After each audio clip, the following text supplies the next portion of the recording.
Assalamualaikum warahmatullahi wabarakatuh. Waalaikumsalam warahmatullahi wabarakatuh. Alhamdulillah wa syukurillah wa la haula wa la quwwata illa billahil aliyyil azim. Bismillahirrahmanirrahim.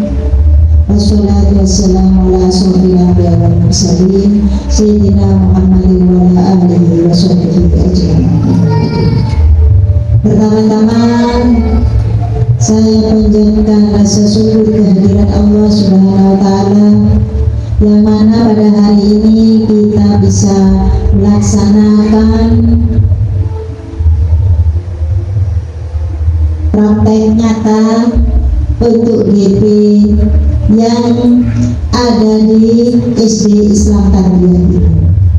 Kedua kalinya sholawat dan salam kami tularkan ke junjungan Nabi besar Muhammad SAW. Dan saya mengucapkan banyak-banyak terima kasih karena di sini sudah ada guru penggerak, yaitu yang sekarang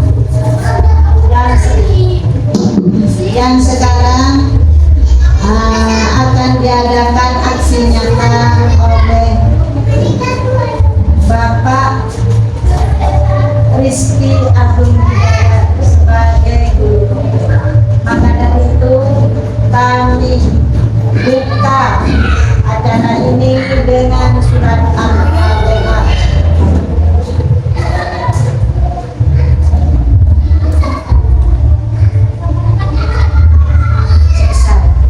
Untuk selanjutnya kami serahkan kepada beliau. Kami dan waktu dan tempat kami berikan. Assalamualaikum warahmatullahi wabarakatuh.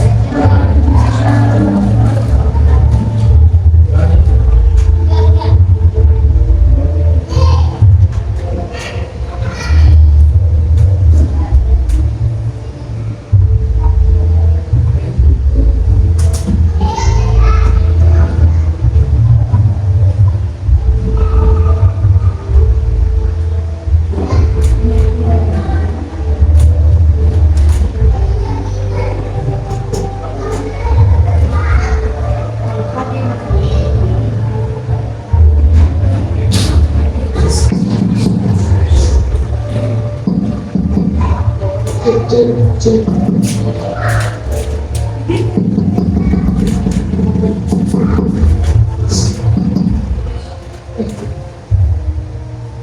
Burung di takut saya belakang itu.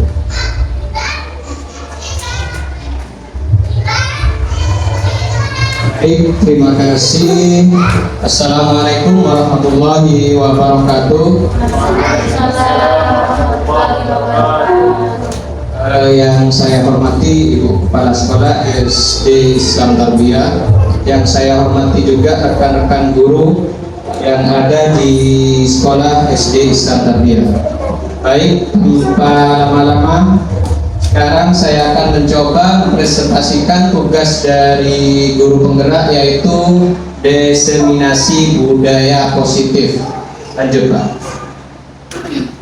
Susunan acara yaitu pembukaan barusan sudah dibuka oleh kepala sekolah. Selanjutnya diseminasi oleh CGP dan saya sendiri. Topik pembahasan yang kita akan bahas hari ini yang pertama, perubahan paradigma belajar. Yang kedua, disiplin positif. Yang ketiga, nilai-nilai kebajikan. Terus motivasi perilaku manusia, kebutuhan dasar manusia, keyakinan kelas, posisi kontrol, dan segitiga restitusi. Yang terjadi saat ini adalah miskonsepsi yang terjadi di sekolah manapun ini sekarang. Guru bisa mengontrol murid. Sebenarnya menurut saya tidak bisa. Terus yang kedua, orang dewasa memiliki hak untuk memaksa. Terus kritik bisa menguatkan karakter. Ini yang terjadi di sekolah-sekolah pada saat ini. Lanjut. Perubahan paradigma. Lanjut Pak. Nah, di sini ada games teori kontrol. Lanjut. Nah, sekarang Bapak Ibu di sini ada berpasangan semua.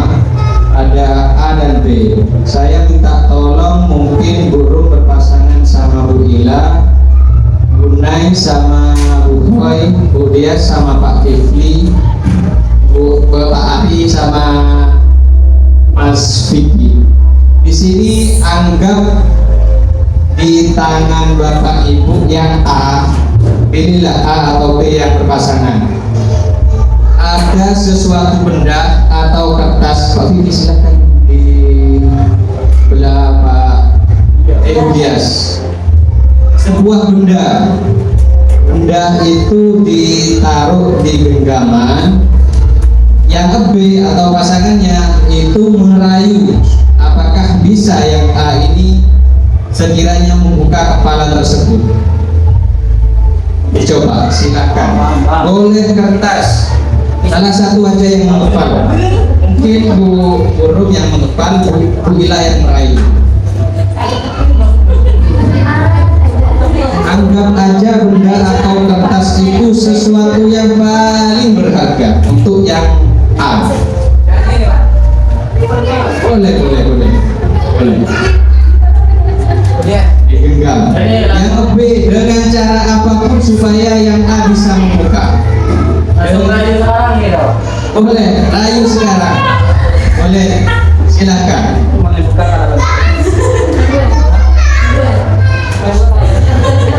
Silahkan dirayu, coba dirayu supaya kepalan yang ada di A itu bisa terbuka. Bisa enggak kira-kira? Tuh, Bu Ila yang paling anggap yang digenggam Bu Ila itu sesuatu yang sangat berharga. Burung dengan segala caranya merayu agar bisa terbuka kepalan itu.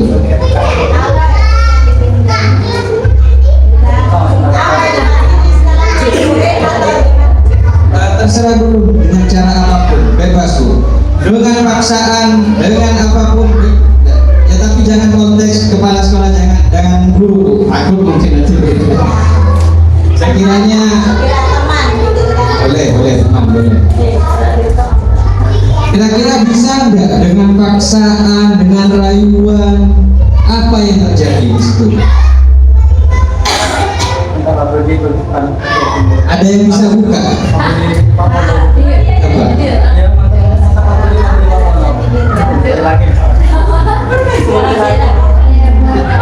Dirayu mungkin nanti mau dibelikan baju Bu Dias lagi, dirayu aja agar bisa terbuka.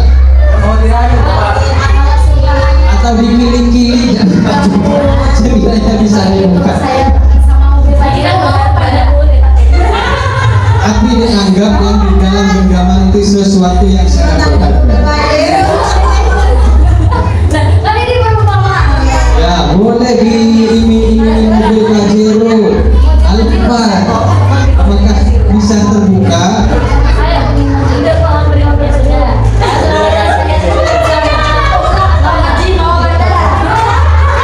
Haji katanya Bu, Haji Bu bilang rayuannya, wah luar biasa tular rayuannya.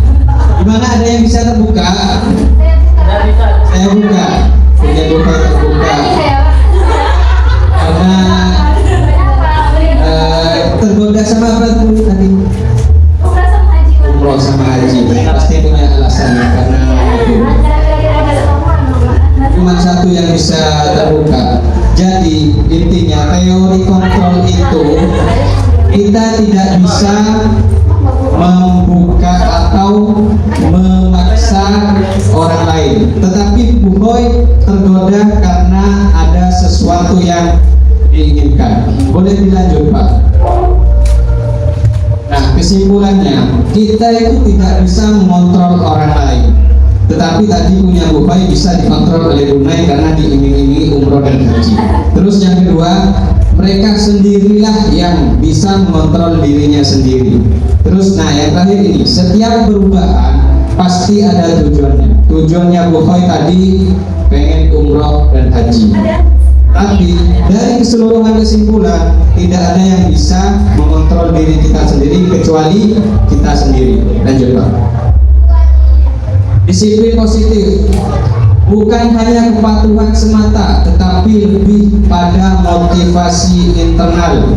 Yang kedua, tidak ada hubungannya dengan hukuman atau ketidaknyamanan, berdasarkan prinsip nilai kebajikan.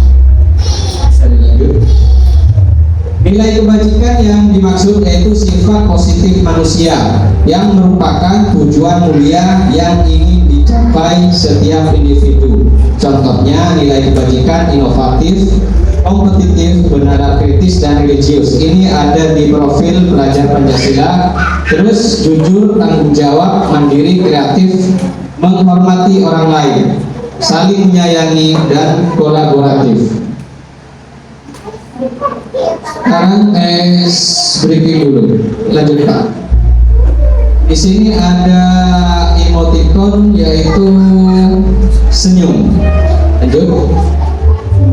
Senyum 30 detik. Lanjut Pak. Ini tugasnya. Berpasangan dengan teman sebelah, saling berhadapan, lakukanlah senyum 30 detik. Coba yang Bu Bella sekarang sama Bu Dias. Pak Kifli kalau mau sama saya. Saya sama laptop ya. Laptop. Baik, Bapak Ibu sekarang coba lakukan saling berhadapan. Mungkin awalnya memang senyumannya itu terpaksa, tapi lama-kelamaan mungkin sudah 15 detik senyumnya dengan sendirinya. Senyum 30 detik, giginya boleh kelihatan. Berpandangan, saling berhadapan. Baik. Awalnya mungkin memang dipaksa, tapi nanti cair sendiri. Oke, 1, 2, 3. Lebih dari senyum dalam. 1, 2, saling berpandangan. 3, 4, 5, 6, 7, 8, 9, 10, 11, 12, 13. Belum sampai ketawa sendiri. Memang mencari sendiri. Oke, baik, sudah cukup. Bapak Ibu bisa menerapkan SBT ini ketika jam-jam terakhir, ketika anak-anak sudah mulai merasa jenuh. Coba Bapak Ibu lakukan, pasti anak-anak merasa senang. Lanjut Pak. Selanjutnya teori motivasi perilaku manusia. Tadi dijelaskan ada motivasi eksternal, yaitu menghindari ketidaknyamanan atau hukuman. Apa yang terjadi bila saya tidak melakukannya? Terus yang motivasi eksternal yang kedua, untuk mendapatkan imbalan. Nah, kalau yang atas itu takut dengan hukuman, yang kedua ini karena melakukannya itu karena ingin dapat imbalan. Yang motivasi internal itu untuk menghargai diri sendiri. Contohnya, saya akan menjadi orang yang seperti apa jika saya melakukannya. Kalau yang pertama takut kepada hukuman, yang kedua ingin mendapat imbalan, kalau yang ketiga itu melakukan untuk dirinya sendiri. Lanjut. Tujuan disiplin positif menanamkan motivasi yang ketiga tadi, yang motivasi internal yang tidak mengharap apapun. Murid-murid kita yaitu untuk menjadi orang yang mereka inginkan dan menghargai diri sendiri dengan nilai kebajikan yang mereka percaya. Apabila murid sudah memiliki motivasi tersebut, mereka yang telah memiliki intensif yang berdampak jangka panjang, motivasi yang tidak akan terpengaruh adanya hukuman atau hadiah. Selanjutnya, di sini ada analisa kasus. Iva kurang menguasai pelajaran matematika, sehingga pada saat pelajaran tersebut berlangsung, dia lebih banyak berdiam diri atau menggambar di buku pelajaran. Pada saat guru matematikanya, Pak Seno, menanyakan pertanyaan Iva menjadi gugup dan tidak sengaja menjatuhkan tasnya dari kursi. serta tiba-tiba menjadi gagap pada saat berupaya menjawab. Seluruh kelas pun tertawa melihat perilaku Iva yang bicaranya tergagap dan terkejut. Pak Seno pada saat itu membiarkan teman-teman Iva menertawakan Iva yang tergagap dan malu luar biasa, dan malahan minta Iva untuk maju ke depan dan berdiri di depan kelas sambil menunjuk hidungnya karena tidak bisa menjawab pertanyaan Pak Seno. Kelas semakin gaduh dan anak-anak pun tertawa melihat Iva di depan kelas memegang ujung hidungnya. Pertanyaannya, apakah Anda setuju dengan tindakan Pak Seno terhadap Iva? Tidak. Tidak. Jelas tidak. Ada yang bisa mau bantu jawab? Mengapa? Ya. Karena menurut saya tindakan Pak Seno dapat menjatuhkan mental Iva. Bagus. Karena tindakan Pak Seno itu dapat menjatuhkan mental dan psikologis Iva. Selanjutnya, menurut Anda tindakan Pak Seno terhadap Iva adalah sebuah hukuman apa konsekuensi? Hukuman. Ada yang hukuman, ada yang jawab konsekuensi. Hukuman. Karena di situ Pak Seno Iva tidak bisa menjawab pertanyaannya. Lanjut Pak, nanti ada penjelasannya. Nah di sini hukuman, konsekuensi dan restitusi. Kalau hukuman, sesuatu yang menyakitkan harus terjadi. Contohnya tadi sudah memalukan, jadi karakternya, mentalnya jadi down. Terus tidak nyaman untuk murid untuk jangka panjang. Korban mendapatkan keadilan, murid menjadi tersakiti. Kalau konsekuensi, sesuatu harus terjadi.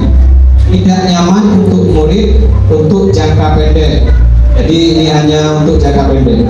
Korban bisa diabaikan, murid dibuat tidak nyaman. Sedangkan restitusi itu merupakan pilihan atau nanti kita bisa mencari solusinya. Selanjutnya menguatkan murid dalam jangka waktu panjang. Korban dapat mendapatkan ganti, murid mendapatkan penguatan. Lanjut Pak. Di sini hukuman bersifat tidak terencana atau secara tiba-tiba. Yang konsekuensi umumnya bentuk konsekuensi dibuat oleh guru atau sekolah, dan murid sudah mengetahui sebelumnya konsekuensi apa yang akan diterima bila melakukan pelanggaran. Sedangkan restitusi, proses kolaboratif mengajarkan murid untuk mencari solusi untuk masalah yang mereka hadapi. Next Pak. Nah di sini ada salah satu contoh hukuman atau konsekuensi. Coba Bapak Ibu dibaca, lalu nomor 1 sampai 4 ini apakah termasuk hukuman atau konsekuensi? Yang sudah bisa jawab boleh angkat tangan. Yang nomor 1. Jawab. Silakan. Yang nomor 1 termasuk hukuman atau konsekuensi? Nomor 1, pertanyaannya adalah membersihkan tumpahan air di meja tulis karena tersenggol saat belajar. Menurut saya itu adalah konsekuensi. Karena mungkin itu karena tindakan sendiri, kesalahan dari dirinya sendiri, jadi konsekuensinya harus dibersihkan. Baik. Ada jawaban yang lain mungkin nomor 1? Mungkin ada jawaban yang lain, mungkin ada yang mau hukuman atau sama konsekuensi? Yang nomor 2, berdiri di depan kelas sambil mengangkat kaki 1 karena tidak bisa menjawab pertanyaan. Termasuk hukuman atau konsekuensi? Hukuman bisa apa? konsekuensi. Hukuman bisa, konsekuensi bisa. Baik. Hukuman, bila, hukuman, bila, hukuman, tapi iya. Yang ketiga, lagi selanjutnya ada jawabannya. Mengganti kertas tugas teman yang telah dicoret-coret, hukuman atau konsekuensi? Konsekuensi. Ya, betul. Murid diminta untuk push up 15 kali karena tidak menggunakan masker di sekolah. Hukuman. Teman, konsekuensi dari guru. Hukuman. Kita coba lihat. Menurut saya hukuman. Yang nomor 1, membersihkan tumpahan air itu termasuk konsekuensi. Tepuk tangan untuk Pak Ifli, jawabannya betul. Yang nomor 2, masuk, karena itu memang sudah, yang nomor 1, anak sudah mengetahui apa penyebabnya, karena mereka tidak memang tersenggol saat belajar, jadi konsekuensinya mereka harus membersihkan tumpahannya. Yang nomor 2, berdiri di depan kelas sambil mengangkat kaki itu termasuk hukuman, karena di situ tidak bisa menjawab pertanyaan. Tadi Bu Hoi betul, yang banyak betul. Yang ketiga, mengganti kertas termasuk konsekuensi, karena itu memang sudah tahu anak konsekuensinya apa ketika mencoret-coret tugas temannya. Yang keempat, murid diminta untuk push up 15 kali karena tidak menggunakan masker, karena ini sudah aturan dari sekolah. Jadi yang nomor 4, hukuman. Lanjut Pak. Sekarang masuk ke kebutuhan dasar manusia. Yang pertama itu ada bertahan hidup, terus penguasaan, kesenangan, kebebasan, kasih sayang, dan rasa diterima.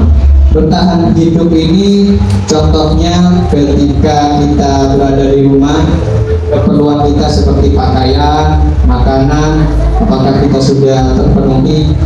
Jika ada anak misal di sekolah tidak ada yang membawa bekal, mungkin kebutuhan bertahan hidupnya masih kurang, jadi kita koreksi di ekonomi orang tuanya. Terus ke penguasaan.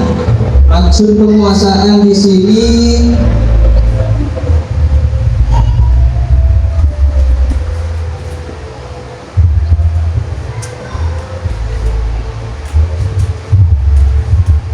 penguasaan yaitu kebutuhan, keinginan dianggap oleh gurunya, dianggap oleh temannya. Jadi anak-anak itu bisa merasa pengen selalu dihargai. Biasanya anak-anak yang besar penguasanya ini ingin menjadi sebuah pemimpin.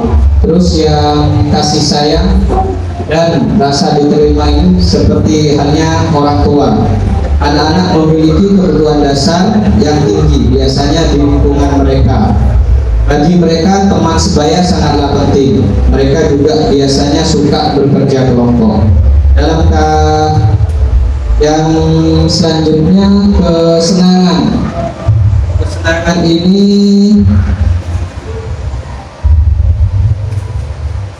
jadi memang manusia itu membutuhkan kesenangan juga, bukan hanya anak itu, semuanya. Bayangkan aja kita bekerja mencari uang tetapi kita tidak senang. Kenapa? Ya. Jadi memang manusia itu membutuhkan kesenangan, bertahan hidup, penguasaan, kasih sayang, dan juga kebebasan. Kesenangan di sini yang dimaksud, anak-anak itu menikmati apa yang mereka lakukan. Contohnya ketika sekolah, anak-anak ketika bermain, menurut saya wajarlah kita bermain karena mereka membutuhkan rasa kesenangan. Yang selanjutnya, kebebasan.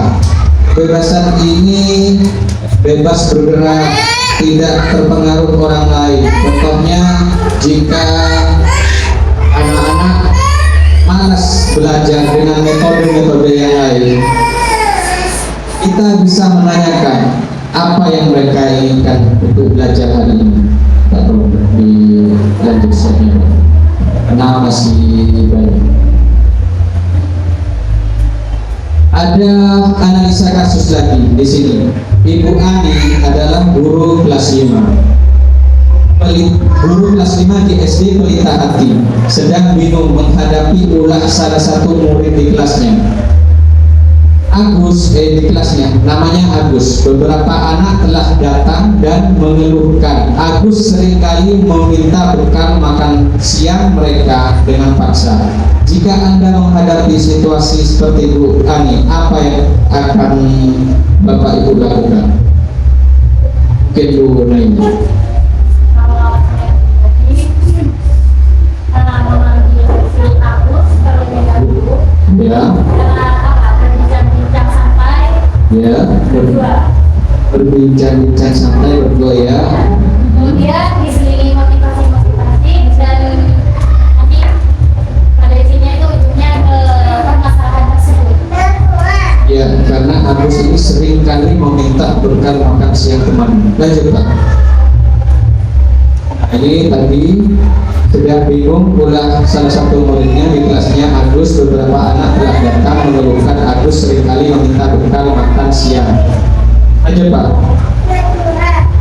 Nah, dalam konteks penerapan disiplin positif, Ibu Ani sebaiknya mencari tahu. Tadi Ibu Ani sudah berencana memanggil anak berdua dengan tujuan mengetahui kebutuhan mana yang sedang berusaha dipenuhi oleh Agus. Apabila jawaban Agus karena dia lapar dan orang tuanya tidak membawa bekal makanan siang, kebutuhannya adalah yang tadi yang ada 5, berarti masuk kebutuhan yang bertahan hidup. Selanjutnya, apabila jawaban Agus dia senang temannya jadi memperhatikan dia, berarti kebutuhannya kasih sayang, betul. Selanjutnya, apabila jawaban Agus dia merasa hebat karena temannya takut dan menuruti keinginannya, yang ini masuk di penguasaan. Baik. Selanjutnya, apabila Agus menjawab karena dia merasa bosan dengan bekal yang dibawakan ibunya karena selalu membawakan bekal yang sama, kebutuhannya kebebasan. Selanjutnya, apabila Agus menjawab iseng saja dan dia menikmati ekspresi wajah temannya yang besar karena diambil makanannya, kebutuhan termasuk kesenangan. Mereka Agus ini senang. Coba Pak jawabannya Pak. Apa jangan-jangan aku suka beli ya? Bisa jadi. Jawabannya betul semua sebenarnya sesuai Pak. Baik, tadi sudah betul, cinta dan kasih sayang, penguasaan, kebebasan, yang terakhir kesenangan. Lanjut Pak. Sekarang keyakinan kelas. Saya lihat di sini sudah banyak sekali keyakinan kelas. Tiap kelas ada yang boleh. Keyakinan kelas atau kesepakatan kelas tuh? Kesepakatan kelas ya, sama saja sebetulnya. Berarti kesepakatan itu dibentuk oleh semua siswa, dijadikan satu, nanti disepakati bersama-sama. Oke, itu termasuk disiplin positif. Keyakinan kelas berupa pernyataan universal. Pernyataan keyakinan kelas senantiasa dibuat dalam bentuk yang positif. Keyakinan kelas hendaknya tidak terlalu banyak sehingga mudah diingat dan dipahami oleh semua warga kelas. Keyakinan kelas sebaiknya sesuatu yang dapat diterapkan di lingkungan tersebut. Semua warga kelas hendaknya ikut berkontribusi dalam pembuatan keyakinan kelas lewat kegiatan curah pendapat. Lanjut Pak. Sekarang posisi kontrol seorang guru. Lanjut. Di sini ada 5 posisi kontrol. Yang pertama penghukum, yang kedua pembuat merasa bersalah, yang ketiga teman, yang keempat pemantau atau pengawas, yang kelima manajer. Nanti kita coba refleksi. Kita itu sudah masuk posisi kontrol yang mana setelah kita belajar ini? Dalam modul ini diharapkan kita itu masuk di posisi kontrol yang kelima, yaitu manajer. Lanjut Pak, kita ke nomor 1, penghukum. Boleh di setel videonya Pak. Coba kita simak video salah satu contoh posisi penghukum.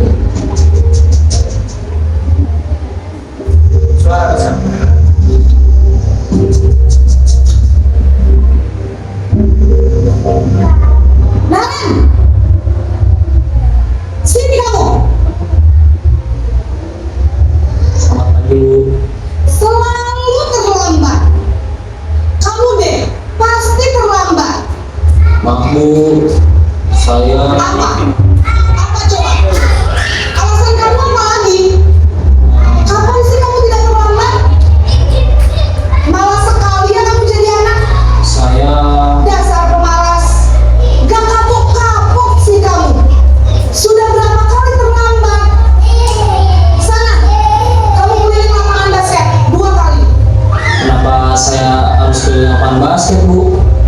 Kenapa? Kamu lawan ibu? Berani-beraninya jawab. Sudah terlambat, masih berani jawab pula. Sekarang, keliling lapangan basket 5 kali sekalian. Biar kapok. Cepat. Pergi sana ke lapangan basket. Tidak ya? Ya Pak, Pak selanjutnya Pak. Nah, sini posisi penghukum. Ada nggak? Saya kira nggak ada di sini. Untuk guru-guru kita di sini, saya kira tidak ada yang posisi kontrol penghukum. Biasanya penghukum itu nada suaranya sangat keras. Terus bahasa tubuhnya melotot kayak ibu tadi itu, dan jari-jarinya menunjuk atau menghadik. Hukuman verbal atau fisik tadi disuruh ke hari. Kemungkinan murid marah, mendendam, bersifat agresif. Kalau kita muridnya masih kecil, mendamnya mungkin ya jadi tidak suka sama guru. Kalau misal sesuai contoh kayak tadi, kalau dendam, bisa-bisa pulangnya guru tersebut digitukan. Tidak menyukai kan, tidak menyukai guru atau mata pelajaran, dan kalau guru tersebut ada di posisi penghukum. Lanjut Pak. Sekarang video selanjutnya. Ini posisi membuat merasa bersalah.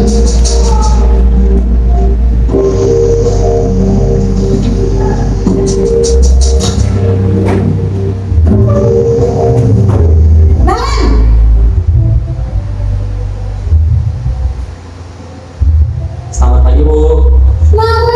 Naren, kamu kenapa terlambat lagi, nak? Ya Tuhan, Naren, kamu senang ya bikin ibu susah ya? Kalau kamu terlambat lagi, nanti ibu yang ditegur bapak kepala sekolah, nak. Disangka ibu tidak bisa membina kamu. Duh, gimana ini? Maaf, Bu. Duh, Gusti Naren, kamu suka ya kalau ibu ditegur bapak kepala sekolah? Terus, sekarang ibu harus tulis apa yang di buku absen? Ini kamu sudah sering terlambat loh. Ibu harus apa coba? Maaf, Bu. Maaf sekali. Ya sudah, lain kali jangan bikin ibu susah lagi ya nak ya.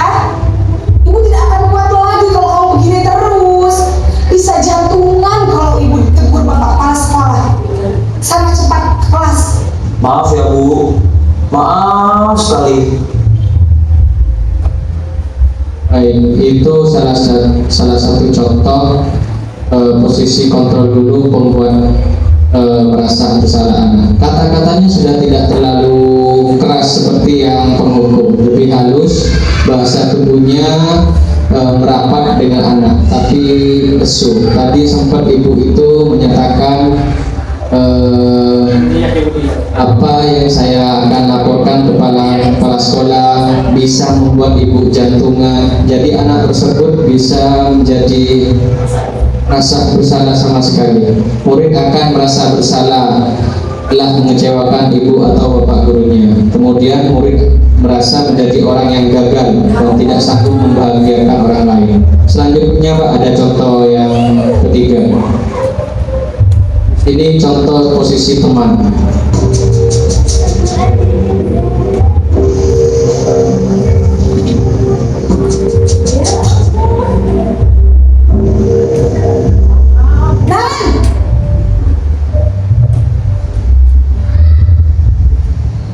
Selamat pagi, Bu. Wah, sudah jam berapa ini nak? Terlambat lagi ya sayang. Iya, Bu. Habis ibu saya lupa bangunkan saya, Bu. Kamu malah menyalahkan ibu kamu. Kamu bukannya anak yang larinya paling kencang. Kok terlambat sih? Iya, Bu. Saya memang terlambat bangun tadi. Jadi biarpun saya lari kencang, tetap nggak terkejar, Bu. Ya sudah sana. Nanti lain kali larinya lebih kencang lagi ya. Biar gak terlambat lagi. Bikin senang ibu. Demi ibu. Bisa kan? Bisa lah, Bu. Ya sudah sana masuk kelas. Ibu beresin urusan absen kamu. ini ada-ada saja. Nah, di sini sudah lebih baik lagi kata-katanya Ibu yang tadi.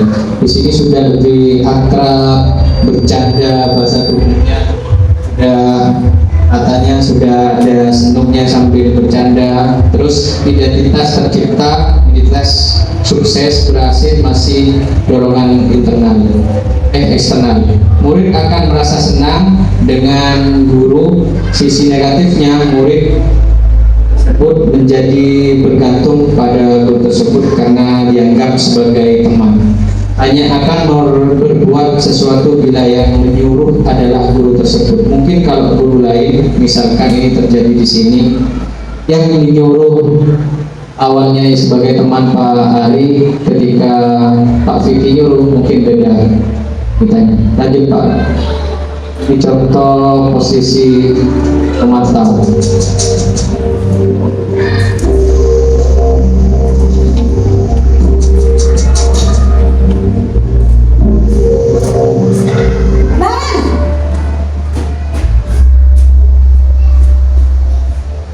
Selamat pagi Bu.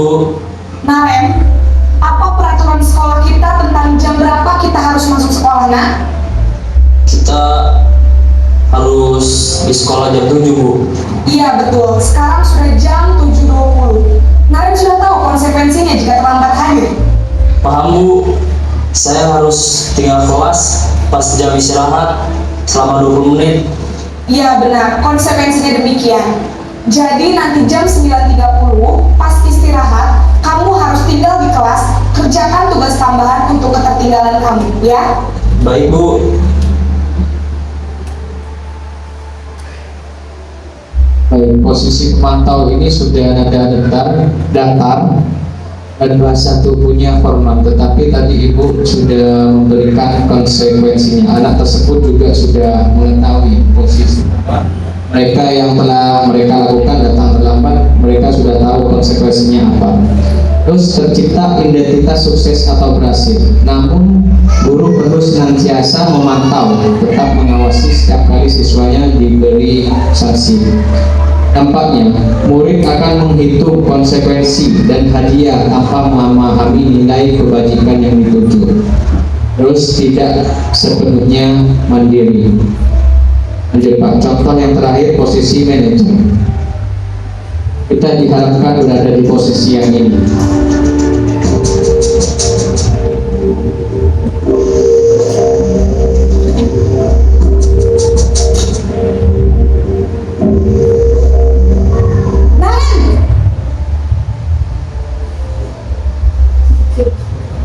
Selamat pagi Bu. Selamat pagi, Naren. Maaf Bu, saya terlambat. Iya, sekolah masuknya jam 7, sekarang sudah jam 7.20. Jadi sekarang bagaimana nih, Naren? Maaf Bu, saya lupa setel alarm saya semalam. Baiklah, menurut kamu, keyakinan sekolah yang mana yang perlu kamu tingkatkan? Menghargai diri sendiri dan orang lain mungkin ya Bu. Setuju. Jadi, apakah Naren meyakini prinsip saling menghormati tersebut? Iya Bu, saya meyakininya. Apakah Naren bersedia memperbaiki masalah keterlambatan ini? Bersedia Bu. Bagaimana kamu akan perbaiki masalah keterlambatan ini? Saya akan coba untuk tidak lupa menyetel alarm saya Bu. Baik, kalau Naren lupa menyetel alarm di rumah, ada orang yang kira-kira bisa bantu mengingatkan tidak? Ada Bu, kakak saya, Kak Emma. Ada lagi selain Kak Emma? Selain Kak Emma, ada ibu saya. Baik, jadi yang mengingatkan Naren adalah Kak Emma dan ibu kamu ya? Kira-kira akan mulai setel alarm kapan nih, Naren? Setelah pulang sekolah, akan segera saya lakukan. Baik, jadi Naren akan setel alarm untuk bangun besok pagi dan akan diingatkan oleh kakak dan ibunda Naren ya. Ada lagi yang mungkin perlu dilakukan, Naren, agar tidak terlambat bangun lagi? Tidak ada Bu. Baik, Naren, terima kasih untuk kerjasama kamu. Sekarang kamu perlu kembali ke kelas untuk belajar. Baik Bu, terima kasih. posisi kontrol. Nada suaranya sudah sangat tulus, tidak emosional, bahasa tubuhnya tidak kaku dan mendekatkan murid. Sebetulnya di situ posisi manajer kalau menurut pandangan saya. Guru tersebut lebih menanyakan masalahnya, terus mengarahkan untuk mencari solusinya sendiri. Jadi guru itu hanya menanyakan apa tadi keyakinan kelasnya, terus apa yang bisa kalian rubah untuk melakukan masalah yang keterlambatan tersebut. Tercipta di sini identitas positif atau berhasil. Guru akan dengan tulus mengajukan pertanyaan-pertanyaan bermaksa agar membuka pikiran murid. Jadi distimulus agar murid tersebut bisa mencari solusinya sendiri. Murid mandiri, percaya diri, dan dapat memecahkan masalahnya sendiri. Bapak Ibu, dari 5 posisi kontrol tersebut, posisi manakah yang selama ini Bapak Ibu pernah ada di posisi tersebut? Mungkin Pak Ari.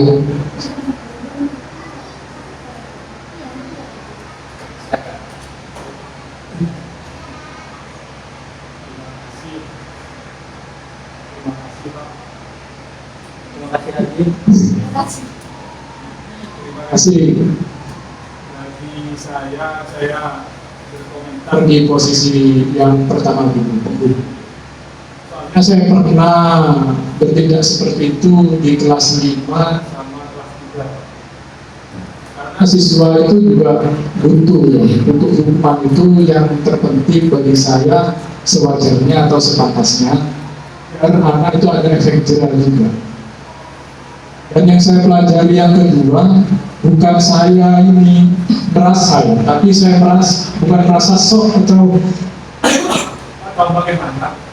Tapi posisi saya masih belajar, ada di posisi manajer. Kenapa? Karena setiap siswa, saya berusaha siswa itu mempunyai tanggung jawab, jobdesk, atau tidak merasa mempunyai tanggung jawab sendiri. Misalnya akan kesalahan siswa itu telat atau tidak mengerjakan tugas, itu sebelumnya kita membuat konsekuensi bersama-sama sehingga tidak timbul rasa anak itu kena hukuman. Jadi kalau kita memahami semua kelas, misalnya satu kelas ada dulu, kita membuat konsekuensi, misal tidak mengerjakan PR, tidak mengerjakan tugas atau lain-lain, bagaimana? Jadi kalau siswa sudah memahami akan itu, nah nanti kita kembalikan lagi di posisi manajer ini, kita sekedar mengingatkan. Jadi anak yang tidak mengerjakan PR misalnya, itu harus bagaimana nak? Nanti langkah-langkahnya bagaimana nak? Kita tinggal mengingatkan. Mungkin seperti itu. Terima kasih. Baik, terima kasih Pak Ari. Sebenarnya posisi manajer itu tidak harus kepala sekolah. Menurut saya posisi manajer itu harus berada di para wali kelas, karena wali kelas ini sudah tahu karakter masing-masing siswanya. Mungkin Bu Hoi sebagai wali kelas pernah menjadi di posisi kontrol yang mana? Boleh maju Bu, karena kabelnya tidak cukup, tidak terlalu panjang.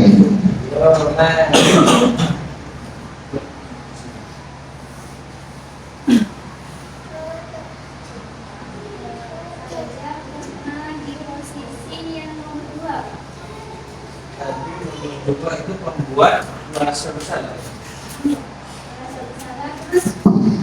Dan sama persis kata-katanya. Kalau kamu berbuat seperti itu, Lu sudah sering ditegur. di kantor guru sering ditegur, tapi bukan hanya kepala sekolah, guru yang lain juga menegur guru. Kalau anak enggak, kasihan sama guru. Itu sering. Jadi di posisi kedua saya. Kira-kira gimana anak tersebut jika sampai berada di posisi membuat rasa bersalah? Apa ya? Keseringan anak-anak itu pada saat itu betul-betul seperti sedang membebaskan. Mungkin 1-2 hari. Setelah itu kuat lagi, kambuh lagi.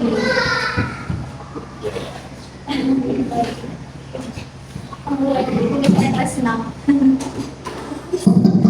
Iya, memang begitu. Jadi posisi penghukum ini betul menurut Pak Ari, memang perlu juga agar ada efek jerahnya, agar tidak makomater ya gitu kan ya. Jadi memang semuanya ini dirasa perlu, tapi saya pengennya di posisi manajer tata bahasanya yang baik bisa mengarahkan untuk mencari solusinya sendiri. Kita hanya mengarahkan dan menuntut agar bisa menyelesaikan masalahnya sendiri. Lanjut Pak.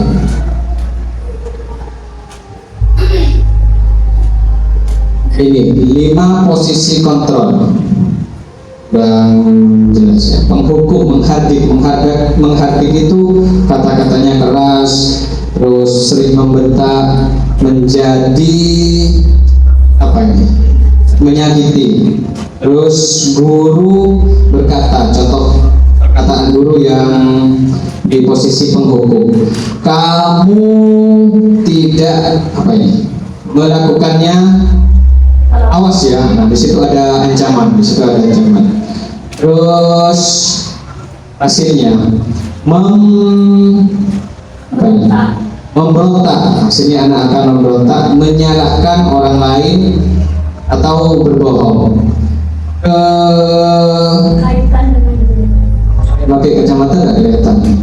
Kaitannya dengan dunia yang berkualitas, mana murid meletakkan guru di luar dunia berkualitas.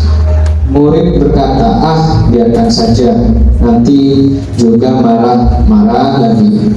Dampak pada murid, mengulangi kesalahannya. Terus kita coba ke yang posisi manajer, mengajukan pertanyaan-pertanyaan. Nah, itu. Terus contohnya, apa yang kita yakini, apa yang bisa kau kerjakan untuk memperbaiki masalah ini. Terus hasilnya menguatkan pribadinya. Murid meletakkan dirinya sebagai individu yang positif dalam dunia yang berkualitas. Bagaimana terus murid di sini berkata, bagaimana caranya saya memperbaiki keadaan. Terus jawabannya mengevaluasi diri, bagaimana cara memperbaiki diri. Lanjut Pak. Sekarang segitiga restitusi. Segitiga restitusi itu mencari solusi. Lanjut Pak. Sini ada contoh lagi tentang segitiga, penerapan segitiga restitusi.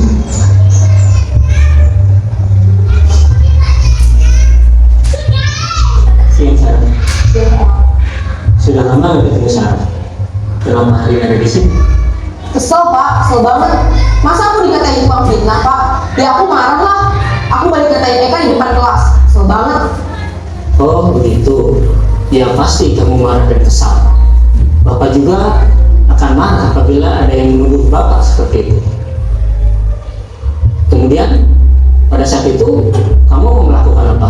Ya saya langsung matain Eka lah Pak. Kesel banget. Saya bentak-bentak dia di depan teman-teman lain. Oh begitu. Pasti kami melakukan seperti itu karena suatu alasan tertentu kan? Iyalah, masa saya diam saja Pak? Ya saya bela diri lah. Masa saya dituduh tukang fitnah? Ya wajar lah. Mempertahankan harga diri itu sesuatu yang penting buat kamu. Untung kamu tidak bertindak lebih gegabah lagi, hanya membentak-bentak. Iya Pak. Untung saya masih bersabar dan hanya membentak saja. Sudah gemes padahal. Saya pasti bela diri lah. Ya pasti ya. Tapi kamu memilih untuk tetap bertahan dan bersabar. Kamu memilih untuk tidak berbuat lebih parah lagi. Iya. Nah, sekarang coba kita lihat lagi tindakan kamu yang bentak-bentak Eka di kelas. Tindakan kamu itu kira-kira sesuai dengan keyakinan kelas atau prinsip kamu tidak? Enggak lah Pak. Capek Pak dia marah. Jadi keyakinan atau prinsip mana yang kurang sesuai dengan keinginan kamu? Ya, saya sebenarnya sangat menghargai orang lain. Mungkin saat itu saya menjadi emosi, jadi tidak menunjukkan sikap itu. Kamu meyakini tidak? Menghargai orang lain itu penting buat kamu. Yakinlah Pak. Iya, setuju. Kita harus saling menghargai. Namun, ada juga keyakinan yang kita sepakati yang perlu kita jalankan apabila kita sedang marah, bukan? Ya, saya bisa lebih proaktif, mulai dengan diri sendiri. Saya bisa jadi lebih bersabar, mengambil waktu jeda untuk berpikir mau apa selanjutnya. Kira-kira kamu bersedia memperbaiki masalah ini tidak? Sedia Pak. Kalau kamu memperbaiki masalah ini, kamu akan menjadi orang seperti apa? Saya akan menjadi orang yang bertanggung jawab kali ya Pak. Dan senantiasa proaktif. Iya. Menurut kamu, bagaimana rasanya menjadi orang seperti itu? Ya nyaman lah, bangga bisa bersabar dan menahan diri. Baiklah kalau begitu. Yuk kita pikirkan bagaimana memperbaiki masalah ini.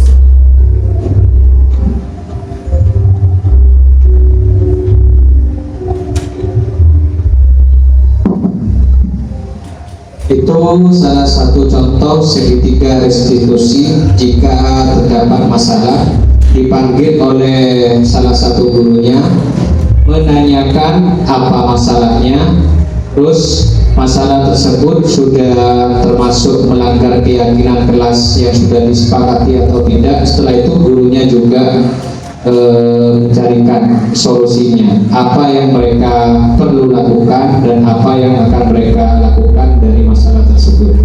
Segitiga restitusi di sini, tahapan yang pertama itu menstabilkan identitas terlebih dahulu. Setiap orang pasti pernah melakukan kesalahan. Selanjutnya, Bapak yang tadi juga menanyakan, kamu bukan satu-satunya yang pernah melakukan tersebut. Jadi tidak menyudutkan anak tersebut. Pasti semua orang melakukan hal yang sama. Terus tahap yang kedua itu validasi tindakan. Tadi Bapak itu menanyakan, pasti kamu punya alasan mengapa melakukan hal yang tersebut. Contohnya di sini, kamu tentu punya alasan mengapa melakukan itu. Terus ada cara yang lebih efektif untuk mendapatkan apa yang kalian lakukan, apa yang kamu butuhkan. Terus yang terakhir itu tahapannya menanyakan keyakinan kelas. Kita sinkronkan dengan keyakinan kelas yang kita buat bersama anak-anak. Keyakinan kelas apa yang telah kita sepakati, terus kamu ingin menjadi orang seperti apa. Lanjut Pak. Oke, ternyata sudah selesai. Di sini matur sekelangkong, ada sedikit pantun matur. Lepon tetot gula merah, selalu pot nyoon sekolah. Saya akhiri, wabillahi